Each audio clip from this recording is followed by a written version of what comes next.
കലയിൽ നമ്മൾ പതിവായി കാണുന്ന മറ്റൊരു മുഖം കൂടിയാണ് നമ്മുടെ കൂടെ ഉള്ളത്. ആരാണ് ബേബി? മറ്റാരുമല്ല, ശോഭന ജോർജ് ആണ്. വർഷമായി ഇപ്പം? എണ്ണമില്ല, ഒരുപാട് വർഷമായി. 3 എണ്ണം.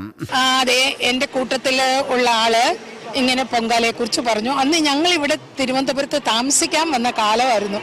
അപ്പൊ അതുകൊണ്ട് ഇവിടെയല്ല, ക്ഷേത്രത്തിനടുത്ത് ആദ്യം ഇട്ടു തുടങ്ങിയത്. അതും അമ്പലത്തിന് നടയിൽ വെച്ച്. അതാ ഞാൻ ഫസ്റ്റിലേ പറഞ്ഞത്, കയ്യപ്പൊത്തൊന്നും കാണിക്കരുത്, നാറ്റിക്കരുത്. നിങ്ങൾ കേട്ടില്ലേ? ഈ സ്ട്രോങ്ങിന്റെ ഒരു ഭാഗ്യേ. ഇതൊക്കെ എന്ത്? അപ്പൊ സ്ത്രീകളുടെ ഒരു കൂട്ടായ്മ, ഭക്തി മാത്രമേ ഉള്ളൂ ഇവിടെ. ജാതിയില്ല, മതമില്ല, രാഷ്ട്രീയമില്ല, വലിപ്പച്ചെറുപ്പമില്ല, ഒന്നുമില്ല. എല്ലാം അമ്മയുടെ മക്കൾ. അതെ അതെ, ആ ഒരു വലിയൊരു മെസ്സേജ് അല്ലേ. അപ്പൊ ശരിക്കും ഇന്ന് നമ്മുടെ സമൂഹത്തിനും അതൊരു ആവശ്യമല്ലേ. ഇതുവരെ വളരെ ശരിയാണ്. പിന്നെ ഈ പ്രാവശ്യത്തെ പൊങ്കാല കേരളത്തിന്റെ മുഖ്യമന്ത്രി ശ്രീ പിണറായി വിജയന്റെ ആരോഗ്യത്തിന് വേണ്ടിയിട്ടുള്ള പൊങ്കാലയാണ്.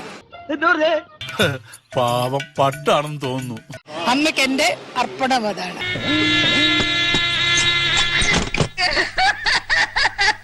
ഇത്തവണ അങ്ങനെ മുഖ്യമന്ത്രിക്ക് സമർപ്പിക്കാൻ തീരുമാനിച്ചായി?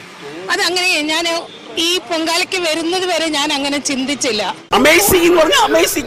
പക്ഷെ ഇവിടെ വന്നപ്പം എന്റെ മനസ്സിലേക്ക് വന്ന ഒരു കാര്യമാണ്, അദ്ദേഹത്തിന് ആയുരാരോഗ്യ സൗഖ്യം ഉണ്ടായാൽ അത് കേരളത്തിന് നന്നാവും എന്നെനിക്കൊരു ഉറച്ച വിശ്വാസം. ഇതെന്ത് മറിമായും? എനിക്ക് ഭ്രാന്തായി പോയതാണ്, അത് നാട്ടുകാർക്ക് മൊത്തം ഭ്രാന്തായ. ഇനി എന്തൊക്കെയാണ് സംഭവിക്കാൻ പോകുന്നത്?